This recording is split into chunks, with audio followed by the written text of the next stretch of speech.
Sen, ano po ang masasabi nyo doon sa may kinalaman nga daw itong sa magiging impeachment trial ni VP Sara, kaya kayo nakumbinsi ng mga kaalyado nyo na lumutang, na kailangan ang boto nyo, kailangan ang boto nyo para maging mayorya po kayo? Kasama na rin yun. Kasama na rin yun sa paglutang ko. Hindi man ako magsinungaling, kasama rin yun.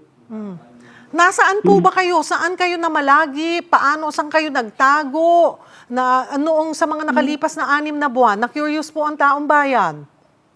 All over the Philippines ako. All over the Philippines. Kahit saan ako pupunta. Marami naman nagmamahal sa atin na mga local folk sa mga lugar na pinupuntahan natin. At sila rin nag-aalaga sa atin. Bakit kayo naiyak, sir? Ha? Bakit po kayo naiyak? Tao lang ako. Hindi ako robot. Hindi ako makina. Tao lang ako. May appeal is sincere with the President.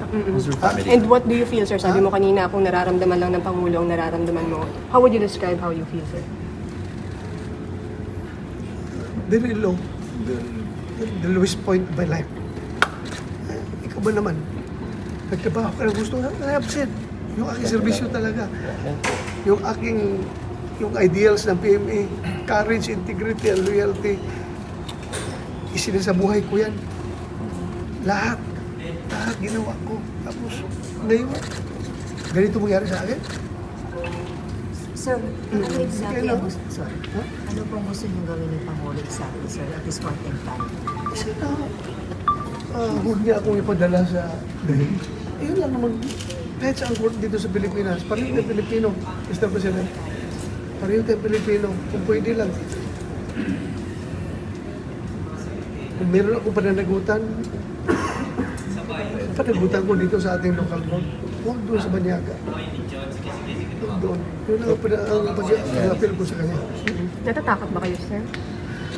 Na baka bigla kayong dalhin, damputin? Tao lang naman tayo. Hindi naman tayo despite sa aking mga pinagdaanan, the more I am humanized sa lahat ng trials, lahat ng hardship na aking dinaanan, the more na humanize ako. So, sir, anong comment nyo dun sa mga EJK na kinoconnect sa inyo? Allegedly kayo ang behind. Sir, sabi sa warrant po kasi may reasonable grounds daw to believe that you're involved in BDS. And That's their point. That's their point.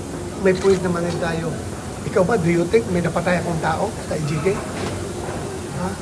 Do you think meron ako inutusan na patayin mo yan? Ha? This is all about politics. Ha? Politics ito. Yung Trillanes na galit sa mga Duterte, yung mga makakaliwa, na galit sa pagtira ni Duterte sa mga komunista, at yung Sakim na Martin Romualdez na gusto maging presidente ng Pilipinas, sila ang nag-coordinate itong lahat para pabagsakin ang mga Duterte.